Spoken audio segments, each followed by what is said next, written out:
Y ahora, otro nivel.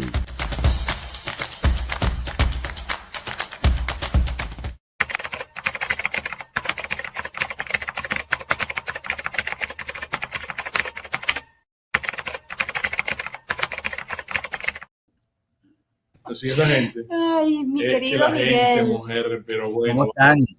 aquí está Miguel Fontán, Qué bien, carajo, qué vale. oportuno. Como vamos a decirle, como decía María Corina ayer, pronto nos daremos un abrazo.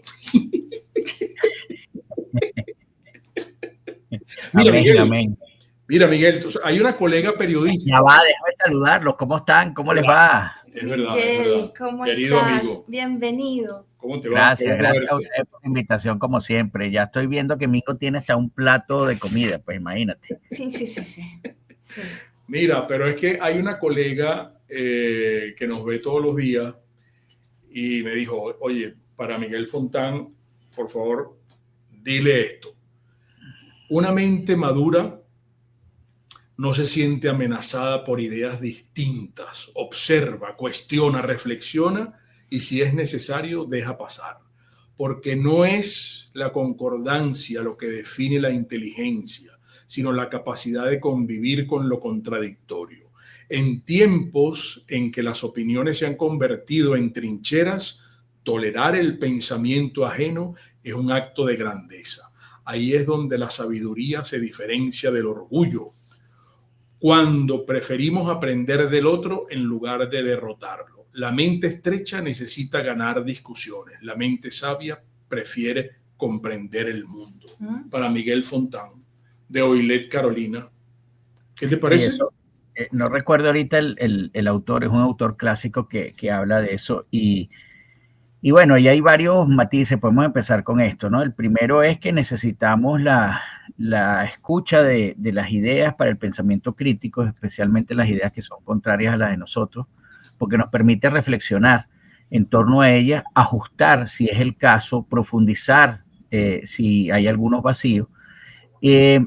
Yo también agregaría, porque la idea de escuchar no solamente tiene un derrotero que es la tolerancia, ¿no? En el sentido de que, bueno, yo puedo escuchar algo que no me agrada y ahí tengo que aplicar tolerancia, sino también tiene el pie de página de Karl Popper sobre la tolerancia, que no todo se puede tolerar, no todas las ideas se pueden tolerar, o sea, y eso hay que mantenerlo en un equilibrio. En todo caso, lo que sí es necesario es escuchar ideas contrarias. Por eso yo siempre celebro, por supuesto a veces ustedes tienen invitados con los cuales yo no me sentaría a tomarme un café, pero es necesario para que la gente pueda escuchar, ¿verdad? Contrastar su pensamiento, a veces hasta fortalecerlo, porque dices, oye, mira, yo siempre he creído que estos tipos no saben dónde están parados, pero tú viste lo que dijo el otro día fulano de tal en el programa de Mingo, entonces, incluso hasta te sirve para ratificar tu posición, para ver cuáles son los puntos débiles de tu posición. Mira, aquí dijeron algo,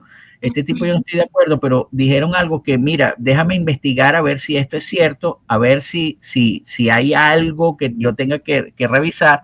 Entonces, siempre la postura del otro es necesaria, sobre todo en democracia, sobre todo en la democracia que necesitamos, que es precisamente ese choque constante de los ciudadanos, ese conflicto, por supuesto, bien canalizado, esa pluralidad de ideas, y no existe pluralidad de ideas si yo no tengo desacuerdos, pues, porque si yo siempre estoy escuchando lo que yo quiero escuchar, que es un poco lo que hemos denunciado aquí antes, ¿no?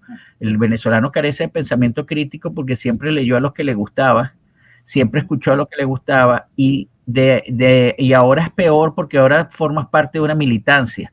Entonces, si alguien te dice lo que no quieres escuchar, que tiene eco en la realidad, ni siquiera te paras a observar qué tan cierto es lo que te está diciendo o qué tanto sentido tiene, sino que de una vez empiezas a atacarlo, ¿no? Y ya eso lo hemos visto en las redes, desde llamar chavistas a los críticos y ahora es que están financiados por alguien, ¿no?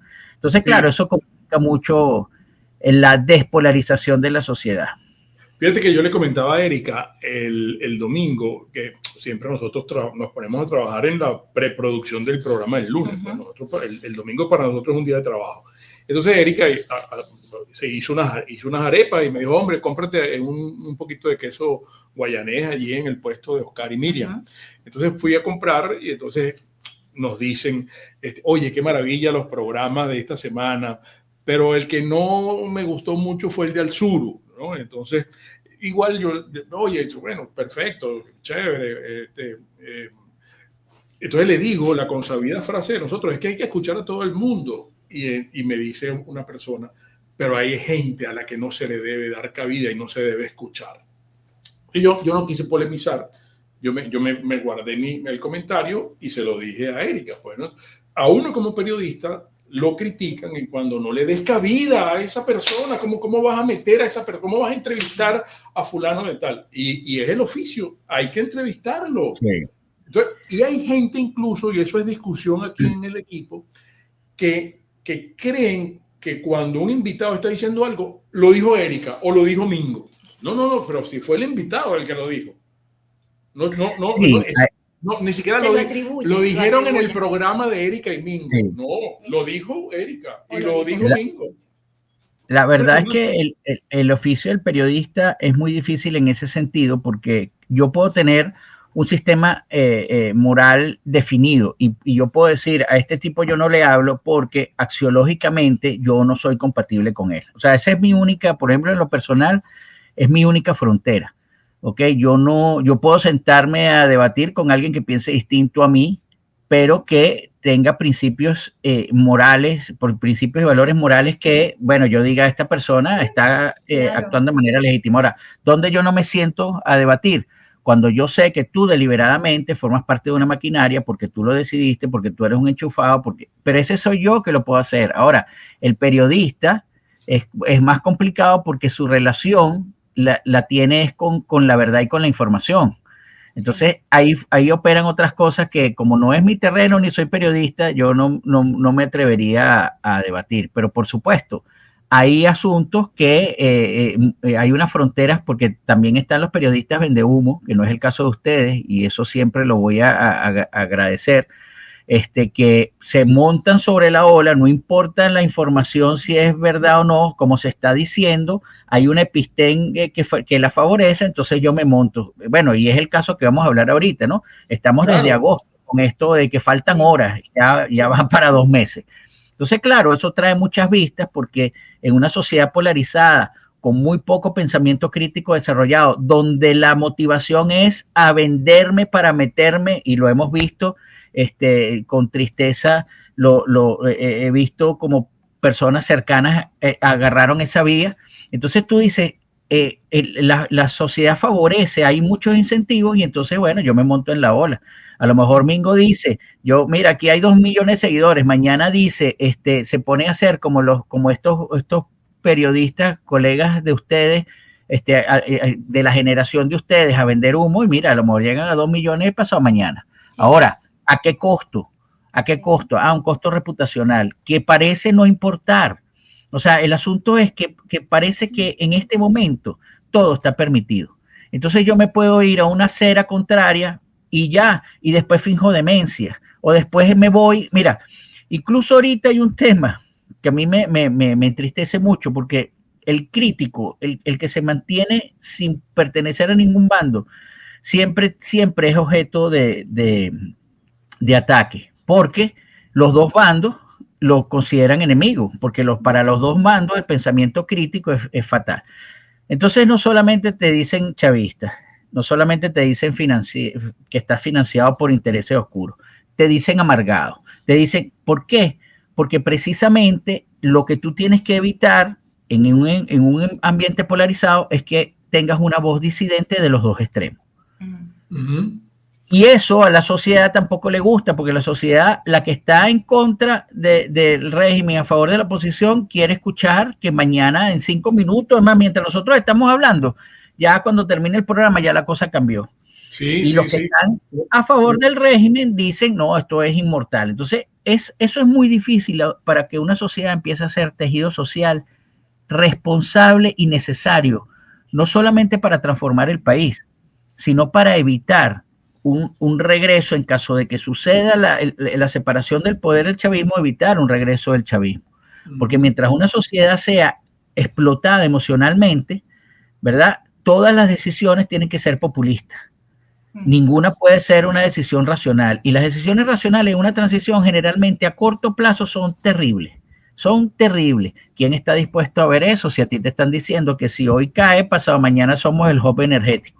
Y cuando pasado mañana llegue y no seas el hub energético, entonces empieza el problema. Y no me voy a desviar más para empezar con el tema de hoy de la burla. No, es que es fabuloso. Nosotros celebramos el aporte que tú vienes haciendo con los contenidos de tus cuentas en las redes, y lo hemos dicho, y también de Juan Carlos Sosa Púrva, e invitamos a leer y a reflexionar sobre lo que se está colocando allí por parte de ustedes dos. E incluso, Erika quería mostrar el equipo, mostrarte una fotografía para que nos adentremos un poco en este tema que lo hemos titulado La lástima y lo ridículo como estrategia política. Evidentemente que entonces hablaremos de lo grotesco, de lo absurdo, de lo extravagante, de lo estrafalario, pero también de lo que da pena, de lo que produce lamento, de lo que es doloroso, de lo que afecta y busca la compasión. Pues no sé si me estoy explicando bien para hablarlo en los términos que tú muy bien manejas y conoces como investigador en este caso y experto en la parte política, ¿vale? Ay, se nos fue Miguel. Se nos fue No, Miguel. aquí estoy. Pero, ajá. Aquí Listo. estoy. Bueno, fíjate, yo voy a empezar, antes de empezar con el tema de la foto, ¿no? Y la burla. Hay un comentario, lamentablemente siempre son anónimos, ¿no? Entonces, fíjate que hay una cosa que me faltó. Si no es porque estás amargado, es porque odias al liderazgo opositor, ¿no? Yo muchas veces, y en el espacio de ustedes, siempre he dicho que yo rechazo profundamente, de hecho eran unos temas recurrentes cuando ustedes me invitaban cuando estábamos en RCR, que yo siempre tengo rechazo por la politiquería. Por la politiquería siempre rechazaba, bueno, siempre no, de un tiempo para acá, porque es verdad, en algún momento todos pusimos la esperanza en Capriles, y bueno, y a partir de ahí es que uno más o menos empieza a abrir los ojos. Entonces lo que yo rechazo es la politiquería. Ahora, que un actor político se meta voluntariamente dentro de la politiquería no hace que yo odie a ese actor político per se. Por ejemplo, yo puedo sentir rechazo por Capriles porque siento que su esquema axiológico está desvirtuado, ¿verdad? Y eso es una cosa, lo rechazo desde el punto de vista político y lo rechazo desde el punto de vista personal. ¿Qué critico yo del liderazgo actual? Que insufla esperanzas que no tiene cómo cumplir, que no tiene estrategias acordes, y lo vimos cuando las elecciones, pero eso no me hace odiarla como persona o odiarlo como persona. Y eso hay que separarlo.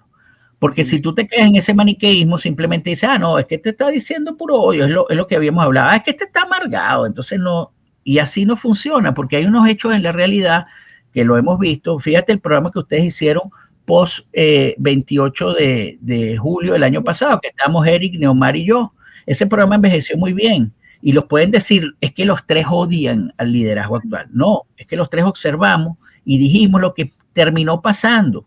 Entonces, si tú te quedas en ese maniqueísmo, no entiendes lo que el otro quiere decir desde la posición del otro, y nunca te preparas tú para enfrentar lo que viene, y siempre vives de desilusiones. Ahora, sobre esa foto, fíjate, ahí, y lo hablamos ayer cuando estábamos como hablando lo del programa. La burla política existe y es un elemento sustantivo, sobre todo de la guerra no convencional. Para los que no saben, yo no soy experto en eso, pero podemos poner un marco de referencia juntos. Aproximación. Exacto. Hay guerra convencional, que son militares llegando a un territorio, el desembarco de Normandía, o sea, la Segunda Guerra Mundial. Y después hay una guerra no convencional que se vio mucho, por ejemplo, durante la Guerra Fría, que son esa serie de estrategias que no son convencionales, no implican una acción militar, pero debilitan mucho las posiciones. Entonces a eso se le llama guerra no convencional. la guerra de guerrillas, todo eso, la derrota que sufrió en Estados Unidos en Vietnam, por ejemplo, fue producto de una guerra no convencional de los vietnamitas. Y eso se ha ido fortaleciendo. Pero eso también incluye otros marcos de referencia. La burla, por ejemplo, es un elemento de esa guerra no convencional, ¿verdad? ¿Qué es la burla? Bueno, acciones, prácticas comunicativas que usan la ironía, el sarcasmo, la parodia, el ridículo, la descalificación performativa para deslegitimar o desautorizar a un líder, ¿no? A una institución, a un gobierno, lo que sea.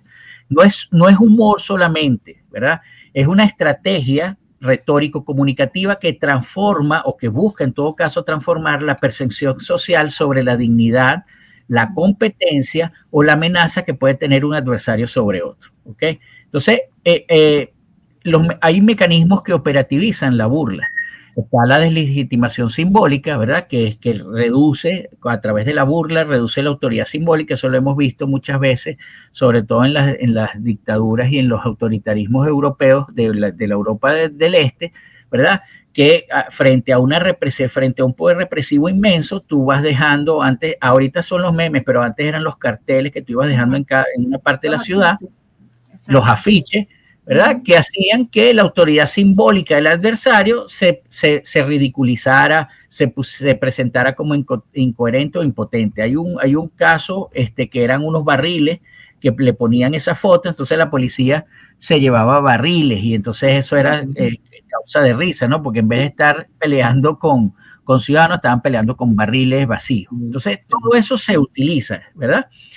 Está la deslegitimación, se usa para movilizar y hacer cohesión interna, ¿verdad? Porque al reírse del enemigo, bueno, tú refuerzas la identidad del grupo, refuerzas el ánimo. Yo me imagino también, claro, también cohesiona más a nivel interno cuando te burlas del otro, ¿no? Exacto. Entonces, bueno, hay una serie de mecanismos que la operativizan. ¿Qué pasa? Y ya entramos en el tema de la foto. Cuando tú pones, ¿verdad? Cuando tú enfrentas un gobierno o un bando, ¿verdad? Militarmente impecablemente preparado y equipado, ¿verdad? Soldados súper entrenados, con una rigurosidad extrema en las condiciones de lucha. Y tú proyectas papeados, altos, no sé qué, con unos fusiles un que no... Con el equipamiento impecable, a punto, a tono. Exacto. Y tú lo pones, una potencia. En estricto sentido, ¿verdad? Si yo, por ejemplo, te digo, mira, Mingo, yo voy a invadir tu casa y aquí está mi ejército.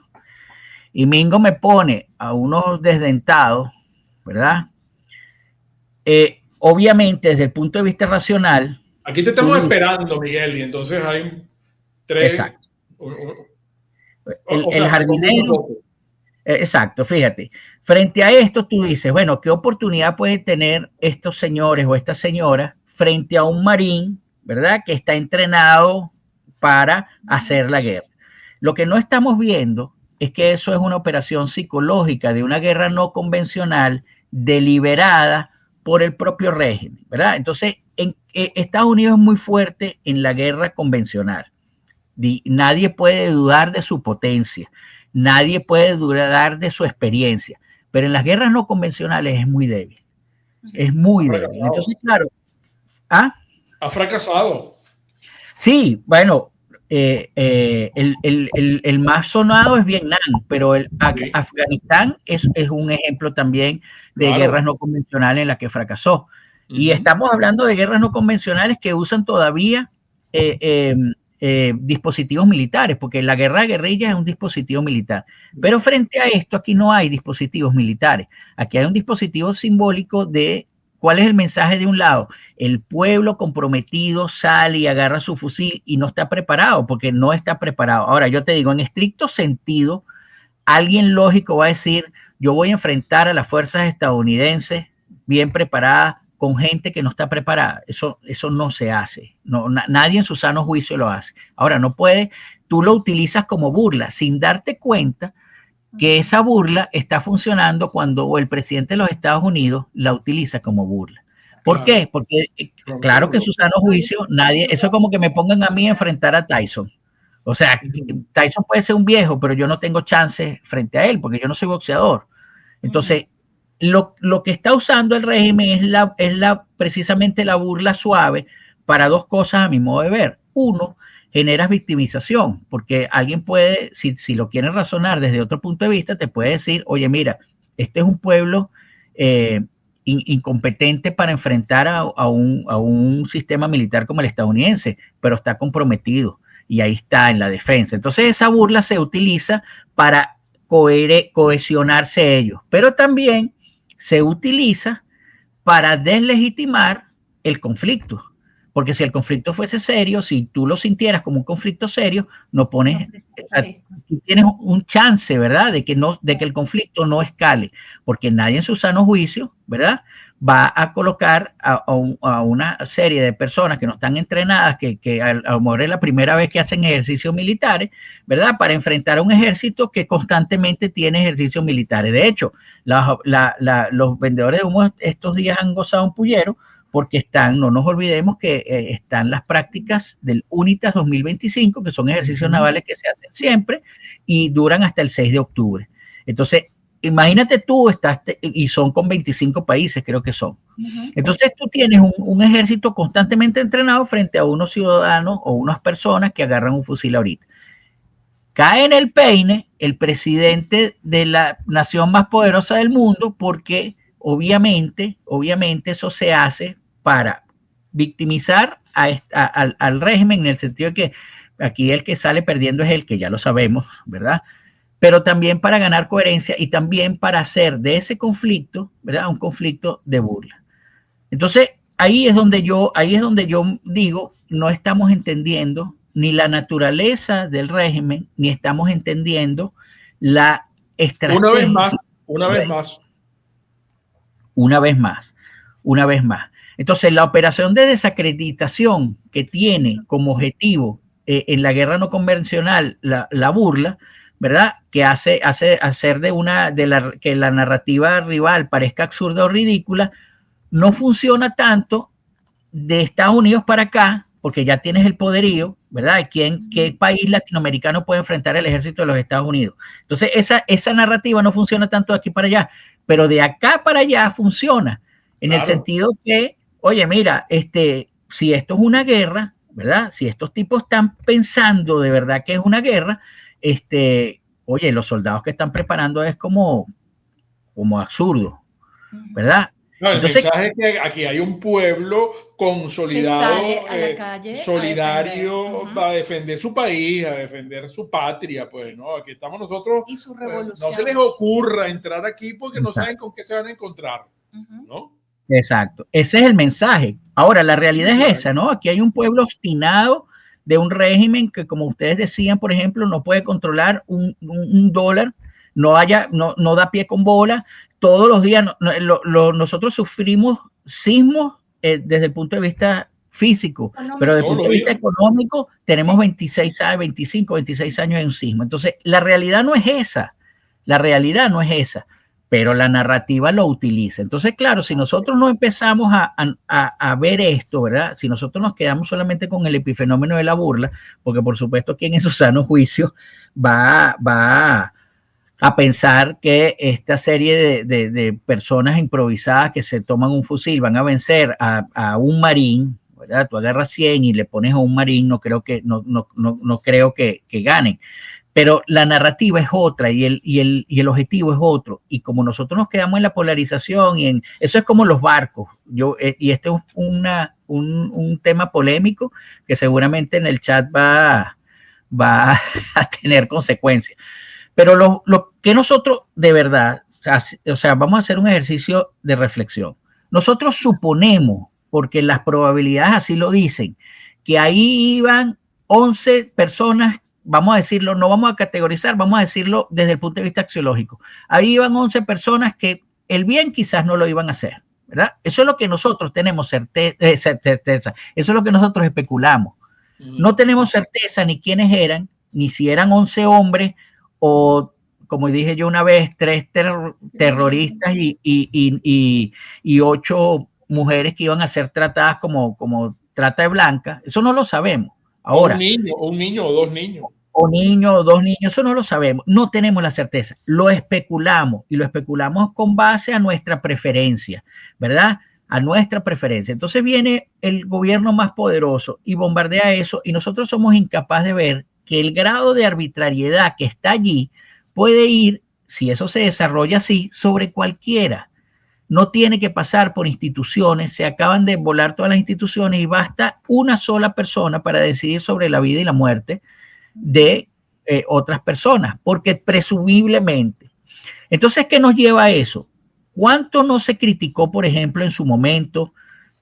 Un historiador amigo mío dice que eso no fue verdad, que él buscó y eso nunca lo dijo Rómulo Betancourt, pero vamos a quedarnos con esa idea del pueblo en el que Rómulo Betancourt decía, primero y averigüen después. Y averigüen después. Entonces eso causó una conmoción terrible.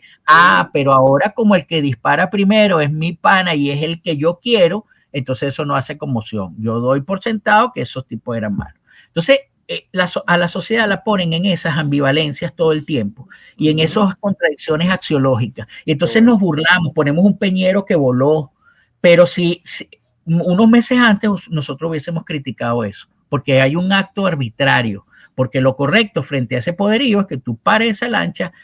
Si quieres los metes presos después. Es más, tú paras esa lancha y los tipos están armados y tienen droga y se les disparó una bala, mira, en defensa propia, qué sé yo qué puede pasar. Claro, demuestra que son unos delincuentes. Entonces empieza la gente, es que estás abogando por el derecho humano a los terroristas. No vale. Lo que estoy abogando es porque nosotros tengamos los elementos para evitar que el poder se nos desborde, porque cuando el que se desborde el poder es el bueno, entonces ese poder desbordado es bueno. Pero cuando el poder se desborde el malo, entonces hay que criticarlo. Y frente a eso, ¿verdad? Es muy difícil que tú logres una acción coherente para liberar al país de este desorden que tiene. Entonces, eso es un ejemplo, ¿verdad? Mira. Ahora, dime. No, era para hacer un pequeño paréntesis de publicidad, pero también hay gente que agrega en esos comentarios que tú estás haciendo que lo idóneo en este caso es apresar a esa gente para que te digan quiénes son los que están detrás, quiénes son para llegar a la cabeza. Ahí tú hasta la evidencia la volaste, pues la desapareciste, ¿no? Era interesante interrogar a los tipos para que te dijeran, bueno, no, es que nosotros venimos de Colombia, no, mira, esto está en tal sitio en Venezuela, o esto opera, y quien está detrás de esta cuestión es el capitán tal, o el fulano mengano de tal. Entonces, eso no va a poder ser, porque tú desapareciste ya 3 lanchas o 4 lanchas o no sé cuánto. Pero mira, vamos a hacer un pequeño paréntesis, Miguel, para retomar esto y también empezar a darle cabida a algunas inquietudes que son muy buenas, como todas, pues la de nuestros amigos que participan en el auditorio. Miguel Fontán, hoy en este temazo, amigo, porque es un temazo de verdad, la lástima y lo ridículo como estrategia política. Pero ayer estuvimos en Distasi Motors. ¿Y qué te pareció esa camioneta nueva Honda? Una belleza de camioneta. HRV. La HRV nueva de Honda está ya en Distasi Motors. Última generación. De hecho, un amigo médico cuando estuvimos allá la compró y se la llevó. Sí. Bueno, es que, wow, es Honda. Y Distasi es la Honda de los palos grandes. Entonces, ustedes los invitamos, amigos. Mire, yo les puedo hablar mucho de esta camioneta de Distasi Motors, que está en Distasi Motors. Sin ningún compromiso usted puede venir a verla. Es una maravilla de camioneta porque, entre otras cosas, es un motor 1.5 y VTEC con 119 caballos de fuerza. Imagínense la potencia, la transmisión es automática, tiene pantalla multimedia de 8 pulgadas con Apple CarPlay y Android Auto 10. ¿Qué te parece, mujer? Tiene una cámara de reversa con 3 vistas y lane watch. ¡Qué maravilla! No, una maravilla. Los colores disponibles, usted escoge y usted conversa con Distasi Motors de cómo la puede adquirir, porque hay financiamiento y esto es muy importante. Distasi Motors, la Honda de los palos grandes. Tintorería y lavandería G-Cleaners. Yo les he contado en otras oportunidades porque es que uno se encariña con la ropa. Probable que usted tenga una franela y la franela está desteñida, pero la franela está impecable desde el punto de vista de la costura, pues, ¿no? Bueno, usted puede revivir esa franela y ponerla como si fuera nueva de estreno. Un jeans que usted le ha dado julepe parejo. ¿Sabes cuáles son los que tienden más a desteñirse? Los negros. claro. Los negros. Pero tú lo puedes poner rojo, si quieres, con G-Cleaners, con el servicio de teñido de piezas, que es una maravilla. Un suéter lo puedes cambiar de color, una camisa, un pantalón, y es como nuevo, te queda realmente como nuevo, de estreno. Háganme caso y prueben este servicio de teñido de piezas, que es una maravilla, como todo lo que hace la tintorería y lavandería G-Cleaners.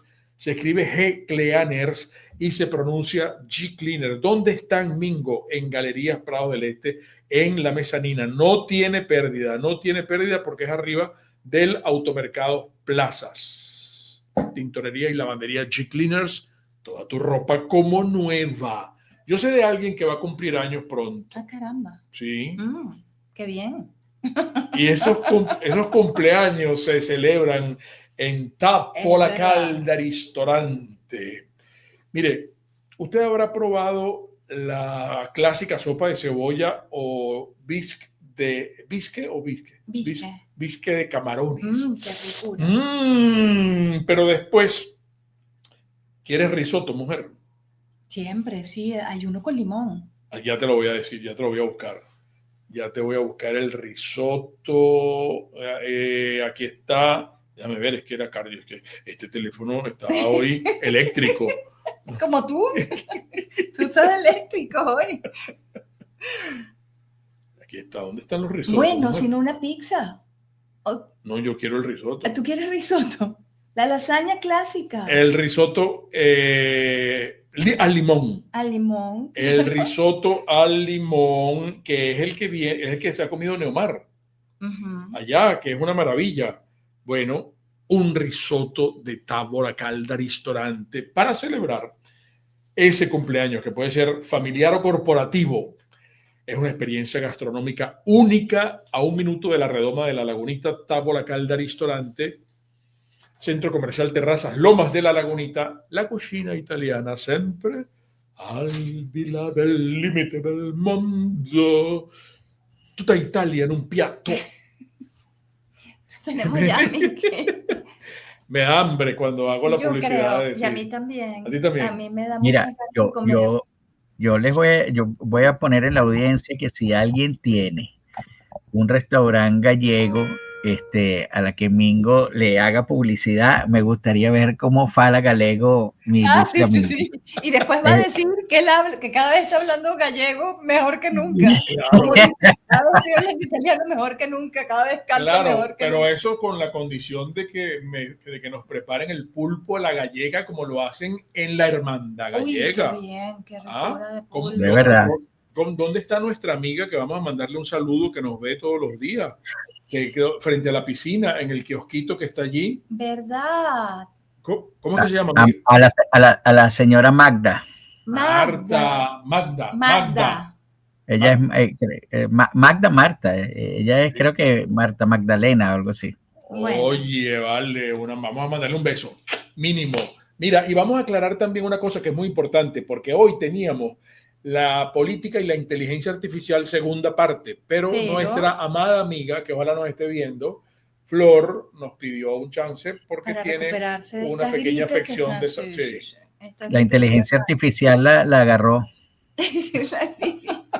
Pero lo vamos a hacer. Pero ese debate, claro, lo podemos poner el jueves que viene. El jueves que viene. Debe continuar. Mira, pero vamos a entrar en materia porque hay mucha gente escribiendo y queremos darle cabida. Vamos a darle. Y quiero darle espacio a Matt Behavior Research, que dice: saludos Mingo, Erika y su valioso invitado. Nos gustaría conocer su opinión con relación a qué tan cerca o qué tan lejos está Venezuela de una salida al conflicto por la vía democrática. Wilfredo Rangel comenta: profesor Miguel Fontán, ¿puede ocurrir que Trump, a pesar de mover tanto arsenal, puede dar un paso hacia atrás? ¿Qué pasaría en Venezuela? O sea que si los barcos se retiran. Que esa es la pregunta que hace al profesor Fontán. Okay. Bueno, todo con base en especulaciones, ¿no? No, claro, es que es la única manera de poder conversar en estos momentos. Sí, nosotros no tenemos... Una cosa es cuando las especulaciones se convierten en certezas, pues, ¿no? claro. El Esa asunto... harina otro costal. Exacto. El asunto, y esa es el principal problema que tenemos, ¿no? Nosotros las informaciones oficiales, sobre todo aquí en Venezuela, cuando salen las informaciones oficiales no se pueden contar como reales. Entonces vivimos en una especulación. Ahora, hay dos tipos de especulación. Hay la especulación infundada de que pasó un pájaro y entonces, mire, eso es señal, porque ese pájaro era azul, eso es señal que algo viene. Entonces, bueno, y hay especulaciones con base a ciertos elementos de observación que te dicen más o menos lo que puede pasar. Yo creo, por ejemplo, voy a empezar por la última, yo creo que los barcos se retiran porque nosotros tenemos que entender que la administración pasada de Trump también hizo lo mismo, puso unos barcos en el Caribe para combatir el tema lucha antinarcótico, sí. Exacto. Pero también, ¿verdad? Son elementos de disuasión.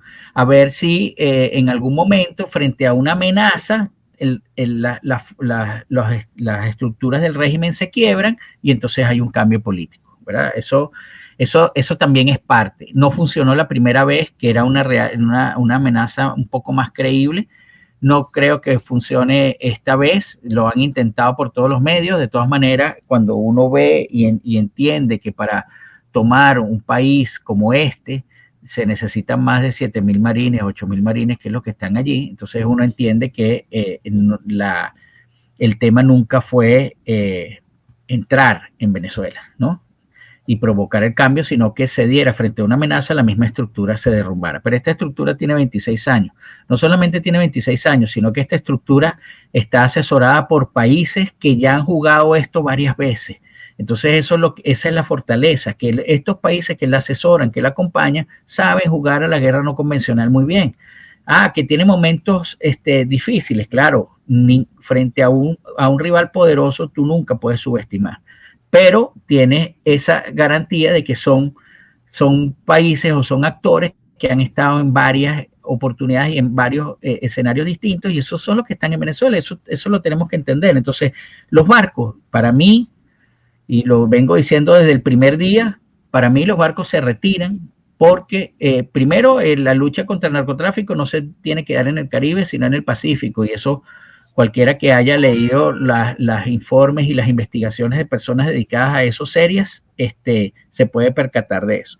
Esto era otra cosa. Sí, esto era la presión para sacar el régimen. Bueno, pero con 7.000 soldados, por más que sean marines, no lo vas a lograr.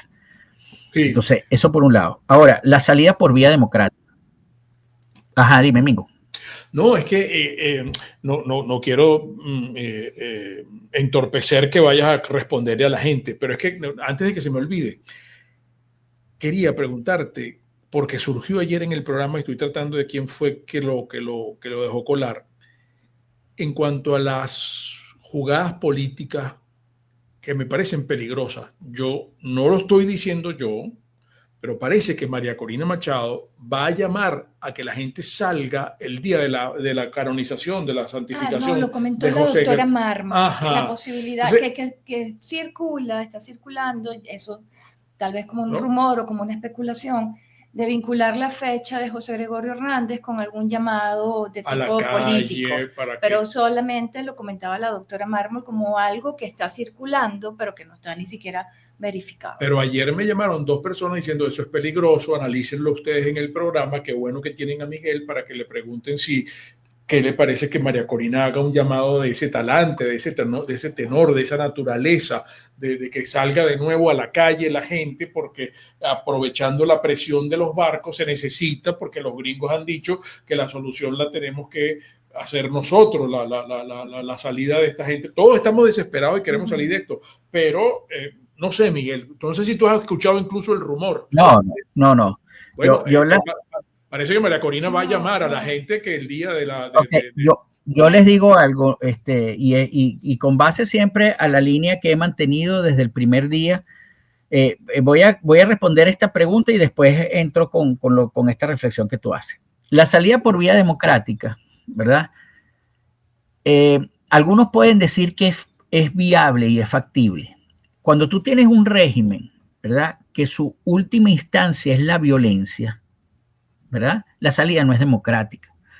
La gente puede entender que la salida democrática, si lo ve como epifenómeno, por ejemplo, en el tema de hay una presión,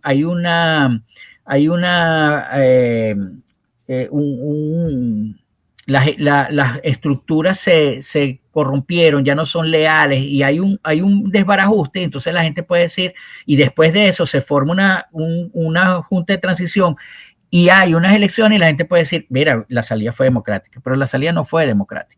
¿Ok? La salida democrática viene después. La salida democrática solamente es viable cuando hay un sistema político que está en democracia, entra en crisis y la manera de resolverlo es unas elecciones.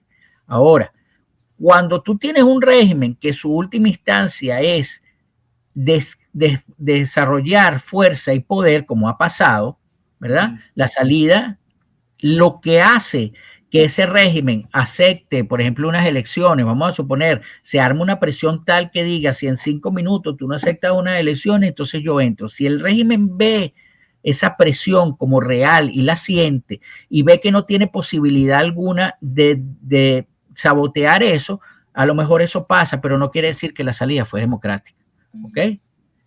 Entendamos eso. Entonces, la salida democrática solo funciona en democracia. Mira, en Argentina, cuando te acuerdas los problemas de la hiperinflación, que tú entrabas en un automercado y en plena compra decían, acaban de subir.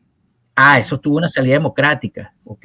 Bueno, vinieron elecciones, no hay problema. Una salida como la de Venezuela requiere de antemano o el desarrollo de fuerza, la que sea, interna, o que exista una amenaza que sea creíble, pero creíble en el sentido que no que sea una amenaza, que sea un ultimato.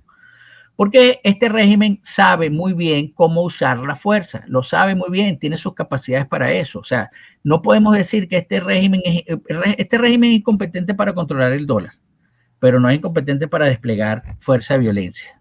Y ya nosotros lo hemos pasado, 2014, 2016, 2017, 2018, 2019. Ahora, contestando tu pregunta, Mingo, o tu reflexión, ¿qué pasó el 9 de enero?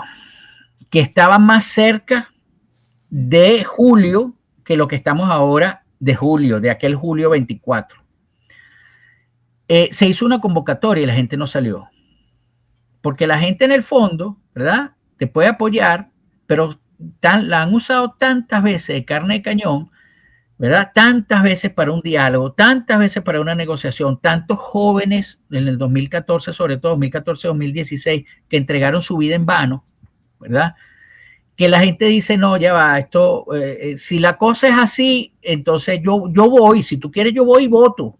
Pero si la cosa es ponerme de carne de cañón, ya no voy. Y el 9 de enero fue un ejemplo de eso. ¿Qué pasa? Que el liderazgo tiene que ser coherente y real con la situación. Fíjate una cosa, y eso se nos olvida. ¿Por qué? Porque estamos enfrascados en el sentimiento de la polarización. El 9 de enero se hace una convocatoria. La convocatoria no es atendida como se esperaba, pero el liderazgo sale y dice el 9 de enero y salió una cantidad de gente tremenda.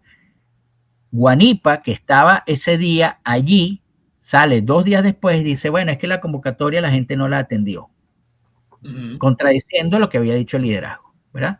Ahora, ¿qué pasa? ¿Cuál es mi crítica con el liderazgo? Que tú estás tan enfocada en tu ego y en tu anhelo personal de llegar al poder que olvidas calibrar bien las situaciones y por eso no cobraste el 28 porque la única estrategia era, ¿verdad? Y el régimen se burló de eso. Aquí volvemos otra vez al tema que nos convoca. El régimen se burló de eso.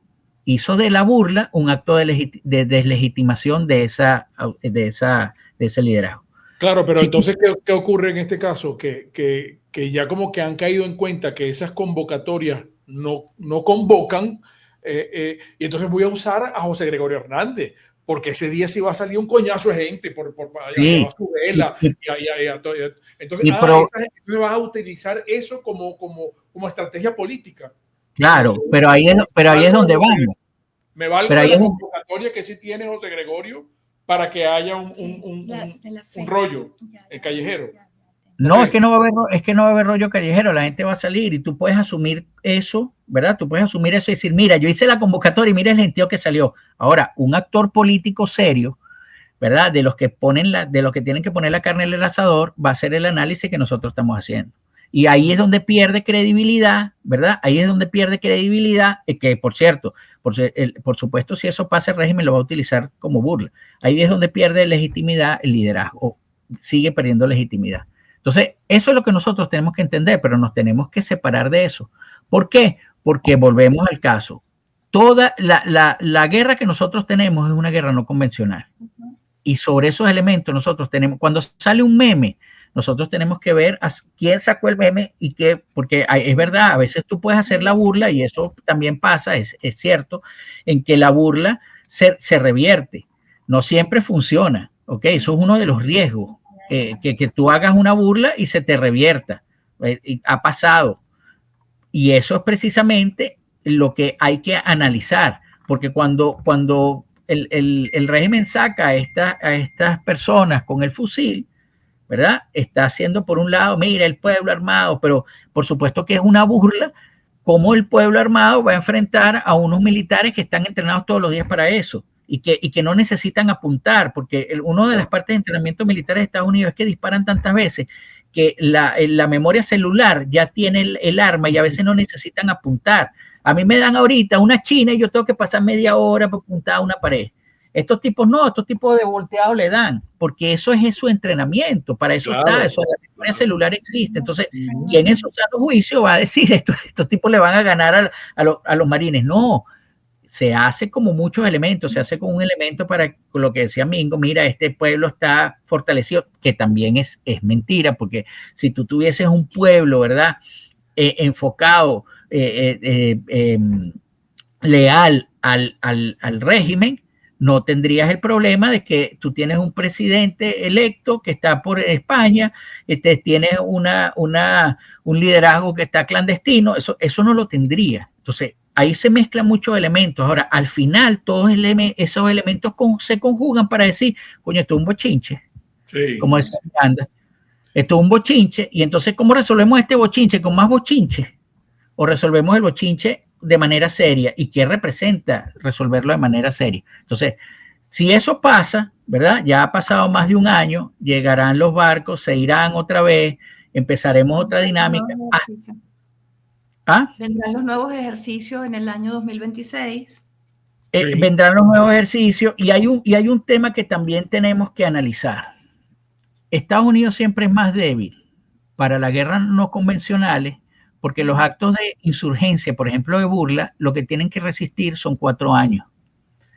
Porque en 4 años cambian de presidente. Y lamentablemente si algo no hemos visto nosotros es una coherencia en las distintas administraciones. Lo vimos antes de Trump, lo vimos después de Trump y lo vamos a ver ahora al finalizar su mandato. En cambio, los que están luchando contra él son regímenes que no tienen tiempo de permanencia en el poder.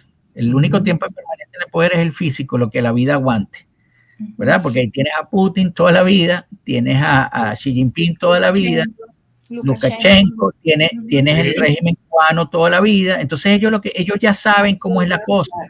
O sea, fíjate, la burla, ¿tú sabes quién utilizaba la burla? Y a lo mejor era por su papel de actor muy bien, Reagan. Cuando combatía el comunismo, ¿verdad? Lo hacía siempre haciendo chistes. Yo no sé si ustedes recuerdan eso. No. Y eran chistes muy buenos, de verdad. Muy creativo. Y él lo decía en tono de burla, pero también como si estuviese dando un discurso, pues. O sea, no es que, mira esta payasada. Un actor. Entonces, ¿qué pasaba? Estabas en medio de la Guerra Fría, estabas debilitando lo poderoso que era el otro, pero una burla funciona así, entre poderosos. O sea, yo te puedo deslegitimar, oye, mira, Tyson, yo soy un boxeador profesional y yo agarro a Tyson y no vale, que Tyson lo que sabe es morder orejas. Pero si yo lo hago, ¿verdad? Si yo me ponen ahorita, mira, vas a combatir, y yo digo, Tyson lo que sabe es morder orejas, dirán, bueno, este bicho está lo van a matar, este bicho está loco. Sí. Entonces, mi burla funciona cuando yo estoy de iguales, pero cuando yo soy el poderoso, es como que Tyson diga, ay, lo que sabe es, no sé, hablar pendejadas. Sí. Porque la tendencia es ponerte del lado del débil. Sí. En el mundo entero, es así. Ujú. En el caso de este, sí. Cuando tú ves una pelea en la calle y hay un tipo de 2 metros que le está cayendo a golpes a un flaquito de 50 centímetros, tú dices, epa, vale, no lo mates. Después a lo mejor te enteras que, mira, es que este tipo, mira lo que me hizo. Y aún así tú dices, bueno, pero igual, tú no estás viendo tu tamaño. O sea, siempre vamos a ir hacia, eso es una de las estrategias. La otra estrategia es que, bueno, estos no están tomándose el conflicto en serio, porque Sí. si se toma el conflicto en serio, nadie hace eso. Entonces, Miguel, es muy... No, sí, ya. No. tenemos que despedirnos. Se acabó. No, pero el tema es muy bueno. Muy bueno. El tema es muy bueno y sigue dando. Bueno, muy bueno y muy polémico. O sea, mientras estemos nosotros, yo por ejemplo, y con esto termino para no, a mí por ejemplo, como la tertulia del otro día que era diciéndole al liderazgo lo que debería hacer para encaminarse hacia una salida, yo no comparto eso, porque es como que yo, ¿verdad? A mí me diga, mira, Miguel, te voy a dar un instructivo y te voy a decir cómo debes operar la cirugía del cerebro de este paciente. Por más que me digan, yo no lo voy a poder hacer porque no estoy preparado. A mí en lo particular me parece que el liderazgo que está planteándose ahorita no está preparado ni tiene las capacidades para enfrentar lo que está enfrentando. Entonces, eso, bueno, está bien, hay gente que lo celebrará porque dirá, bueno, pero están haciendo propuestas, sí, pero eso es como que me den propuestas a mí para hacer una operación de neurocirugía. O sea, no la voy a hacer bien por más que expertos me digan cómo hacer. Ahora, ¿cuál es mi propuesta? Y es la que no le gusta a la gente y es la que toma más tiempo.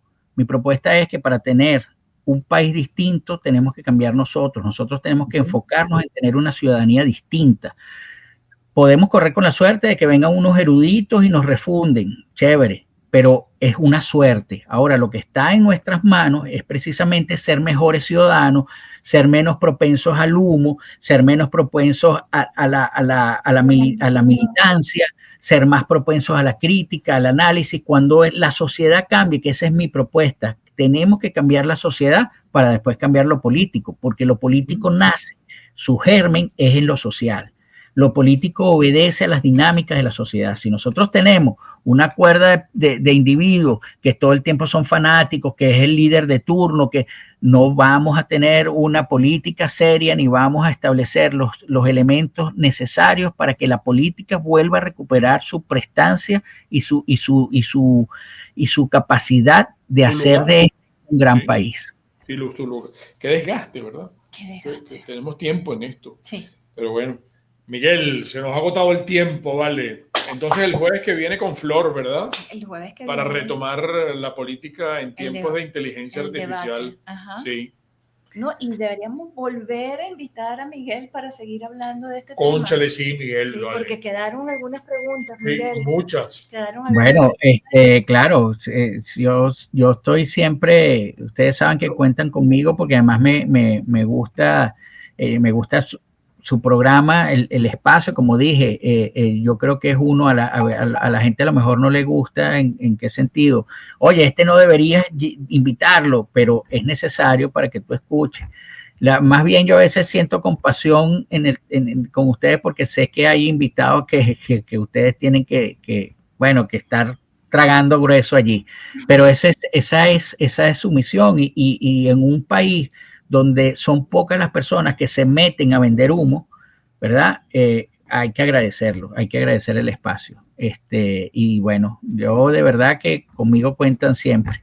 Muchísimas gracias, Miguel. Un abrazo muy fuerte. Un gran abrazo y nos acompañarás pronto de nuevo. El jueves que viene, sí. con Flor. Mire, saludos a la audiencia.